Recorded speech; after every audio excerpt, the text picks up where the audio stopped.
All right, friends, here we go. Law of Sines, section 8.1, part 2. So last lecture, we just looked at the different parts of a triangle and classified our triangles. So just as a reminder, in order to solve a triangle, we need to know at least 3 of the 6 parts. We have to know at least the length of one of the sides. So if we know one side and 2 angles, then we have an angle, side angle, a side angle, and an angle, angle, side triangle. In that case, we're always going to use the law of cosine, the law of sines. If we know 2 sides and 1 angle, well, it depends on where the known angle is. The known angle is not sandwiched between the 2 known sides, then we're going to use the law of sines. If the known angle is sandwiched between the 2 known sides, then we're going to use the law of cosines, which is the next section. And the only other option in order to know one side is to know all 3 sides. In that case, we're going to use the law of cosines to solve 2. So remembering the different classifications of triangles can be tricky. I think the easiest way for me to remember which law to use in order to solve the triangle is to look at the picture, draw out what we know, and label the sides of the triangle and the angles that we know. In order to use the law of sines, you need to know at least 1 angle, and you need to know the length of the side opposite of that angle. So if that's the case, you can use the law of sines.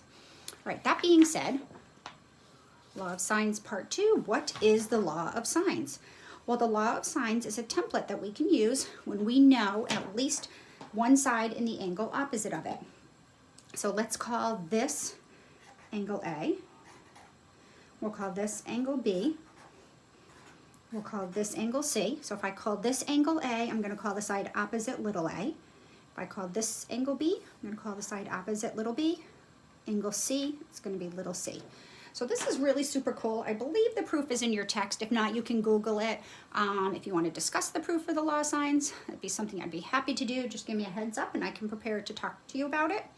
Now, what the law of sines says, for any triangle, the sine of an angle divided by the length of the side opposite of it always equals the sine of any other angle divided by the length of its side opposite, which is, we could have done for either of the remaining angles.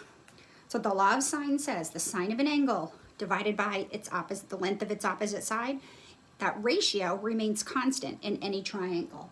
We can always, too, depending on what we're looking for, we can flip these ratios and we can say a side, the length of a side divided by the sine of the angle opposite. Well, if I put the length of a side on top, then I have to do that all the way across. Little c over the sine of angle C. So this is the law of sines.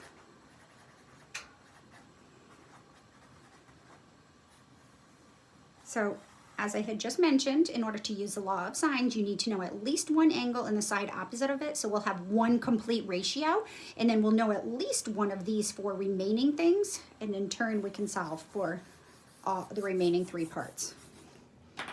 So there we go, law of sines. So let's put this template to work. Let's solve the first case where we know 2 angles and 1 side. I think this is the easiest case to solve. When we know 2 angles and 1 side, and it doesn't matter if the side is in between the 2 known angles or outside the 2 known angles, we're going to always use the law of sines to solve it. And what's great, and this will become important shortly, we're always going to get a unique solution. So let's solve the triangle where 1 side is 10 and we know 2 angles inside of the triangle. So first thing I do is I label what's unknown and then go from there. So you can call this angle whatever you want. I'm going to call it angle A. And then I would have to label this side, side A. Now, it doesn't matter if this is angle B or C, so we can call this side whatever we want, and I'm just going to use B. So now notice we know an angle, and we know the length of the side opposite, so this is screaming to use the law of sines. First and foremost, don't forget that the sum of the angles in a triangle, angle A plus 112 degrees plus 28 degrees, has to equal 180 degrees. So if you're given 2 of the 3 angles, then you automatically know the remaining angle. So we add these 2 together, subtract it from 180, and we find that angle A is 40 degrees. So we've just solved for one of these. So we know this. I'll just put a little check mark there. We just found A. So now what I do from here is that I look at one of the angles we know and the side opposite, and I'm going to use this ratio to solve for everything else. So here, this is going to be, let's call this angle, this is going to be angle B in here. So then that's little b. This is going to be side C and angle C. So we know that I'm going to use, so now I'm thinking here when I decide what ratios to use, am I going to use the sine of the angles on top and the lengths on the bottom, or the lengths on top and the sines of the angles on the bottom?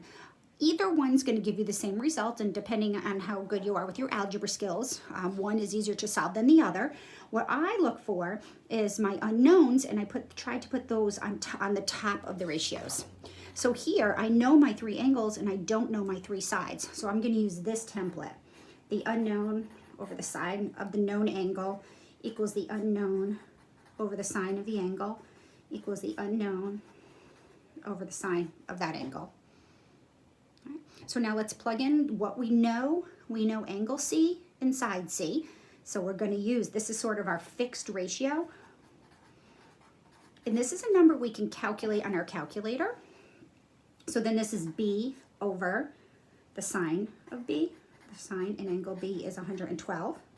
We don't know side A, but we found angle A by using the fact that the sum of the angles in a triangle equal 180 degrees.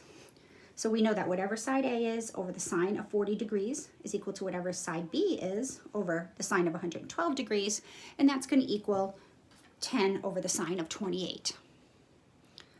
So now we just have to do some work. I'm going to do, just because these are closer together, I'm going to solve for B here first. So now you just have to follow your directions in Alex.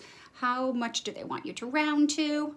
So we have here that B over the sine of 112 degrees is equal to 10 over the sine of 28 degrees. So then I'm going to bring this, I'm going to multiply both sides by the sine of 112, bring that over there. So this length of side B is 10 over the sine of 28 degrees times the sine of 112 degrees. Now this is not a nice number. 28 and 112 are not nice angles. So we're going to just have to approximate this. We're going to pull out our calculator, make sure that we are in the right mode. So we want to turn our calculator on first, go to mode. I'm in radians, I'm working in degrees, so you have to make sure you turn your calculator into degrees or you're going to get the incorrect answer. All right, there we go. And then I'm going to quit, and I'm going to do 10 divided by the sine of 28 degrees. I'm going to get that number first. So that's going to be that value right here, about 21.3, but I'm not going to write it down yet. I'm just going to say, I'm going to take that number and I'm going to hit my multiplication key. It's going to take my previous answer and then I'm going to multiply it by the sine of 112 degrees. So this is telling me that the length of side B is about 19.7495, blah, blah, blah. So just make sure you follow the directions in Alex. If it tells you go to the tenths or the hundredths or round to 3 places after the decimal, make sure you enter your answer correctly. So I like 4 places, 19.7495. So there, I just found B. We know C. And now we have to find A. Now remember, this is not a right triangle, so you may not use Pythagorean's theorem here. What we're going to have to do is go back to our ratios right here. And this time, I'm going to use the first ratio and the last ratio. So I'm going to use A over the sine of 40 is equal to 10 over the sine of 28. Now you might ask why I don't just use this, because now I know the value of B. The problem is if I put B in here, I'm using an estimate to create another estimate, so I'm going to lose accuracy. So what we try to do is identify the ratio from the information that was originally given and then use that to find the remaining values that we are looking for to keep a certain level of accuracy. So B, we got to be about 19.74, but if you use 19.74 or 19.75, if we round correctly in here, it's an estimate, so it's going to give you some less accuracy with finding A, and sometimes it's off enough where it will consider it wrong in your solution. So I suggest always using the ratio that you know from the given information, and then always compare the other ratios to that one. So A over the sine of 40 equals 10 over the sine of 28. Bring the sine of 40 over here. We get A is equal to the exact value 10 sine of 28 times the sine of 40. And now we're going to take our calculator and we're going to do this. 10 divided by the sine of 28. Make sure you're in degrees. And then we're going to multiply that times the sine of 40. And we get 13.69-ish. So it's about equal to 13.6917. So therefore, my solution. All right, we knew angle B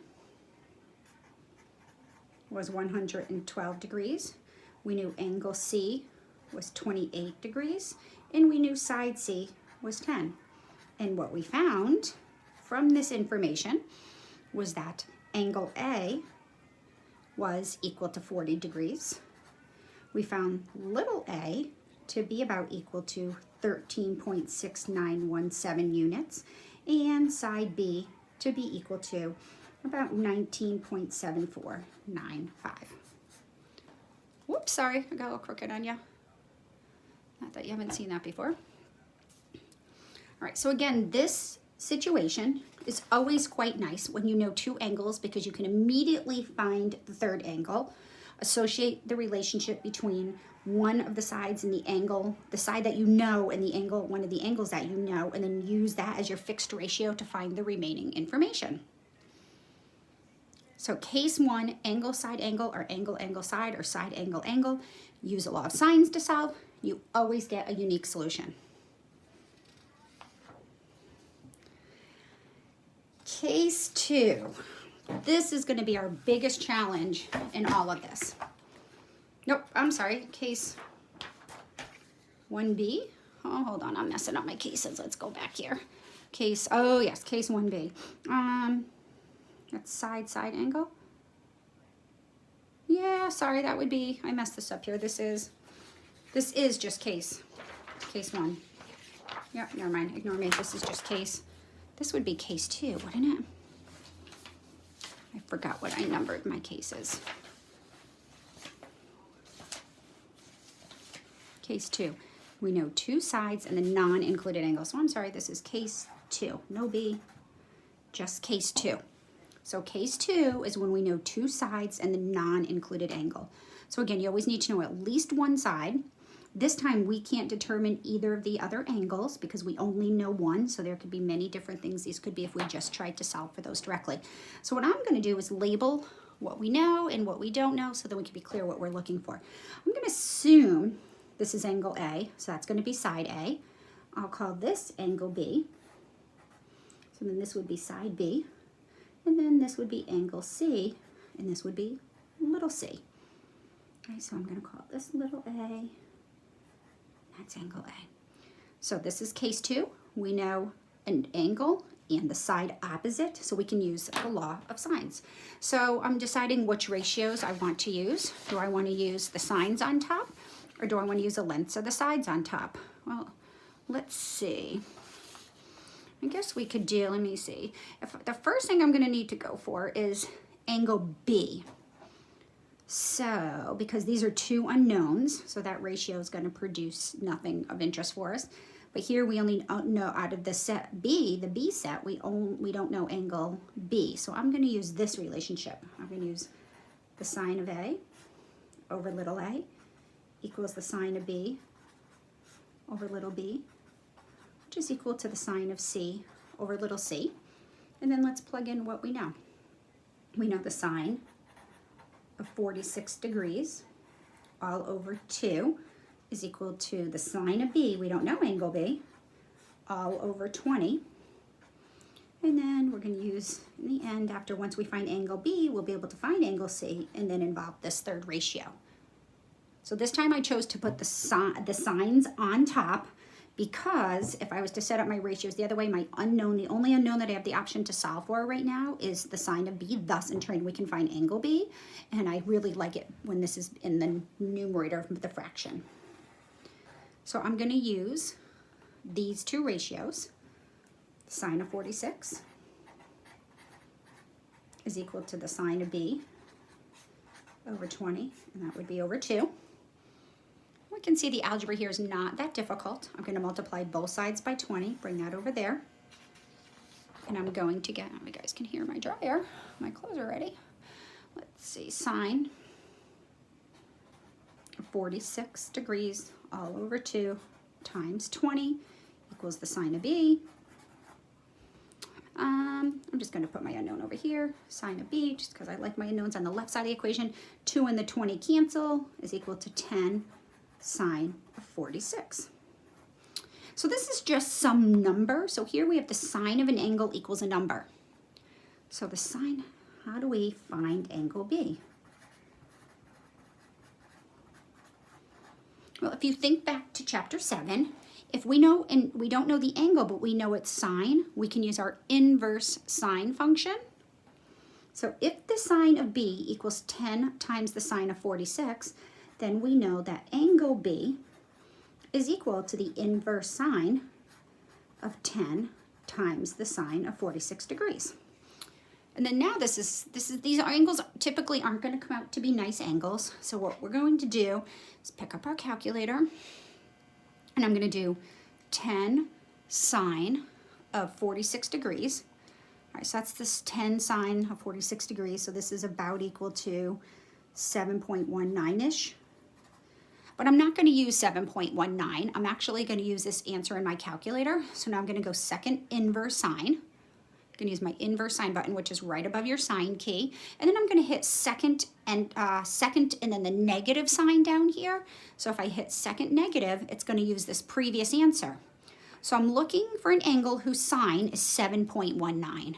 When I hit this, it says, this is the answer I expected to get, it says domain error. All right, so what does that mean? What do we do?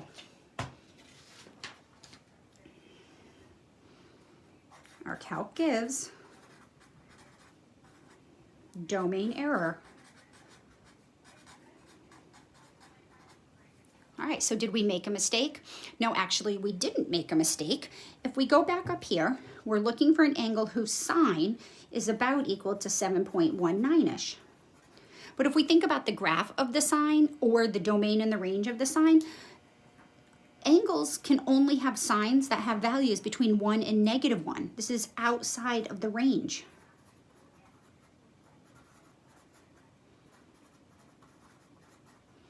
Of the sine. So in turn, we can't take the inverse sine of 7.9. There is no angle whose sine is that large. All angles have a sine between -1 and 1. No angle. There is no such angle B such that the sine of angle B is about equal to 7.19. The sine of any angle is always a number between 1 and -1.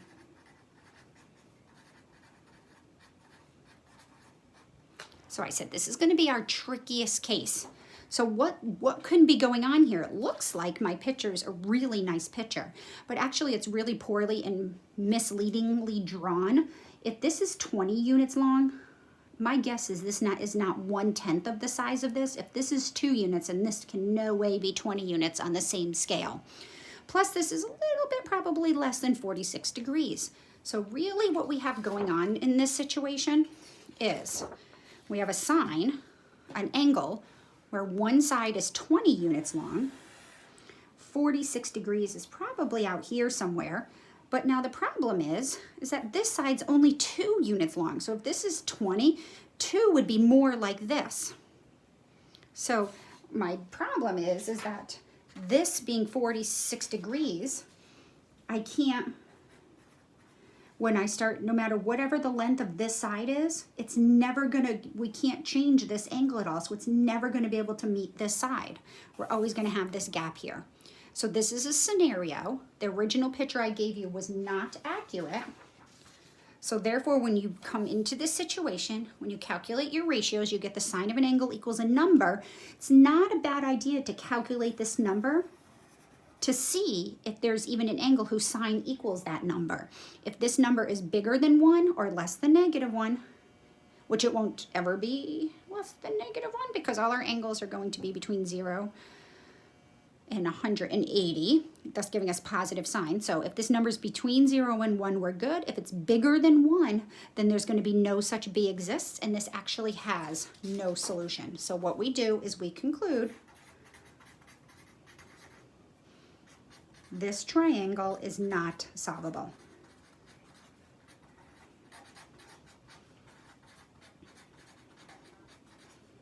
Okay, now notice we knew an angle, a side, and a side. Angle, side, side. Okay, this is affectionately known as an ass triangle. And I always tell my students, don't let this make an ass of you.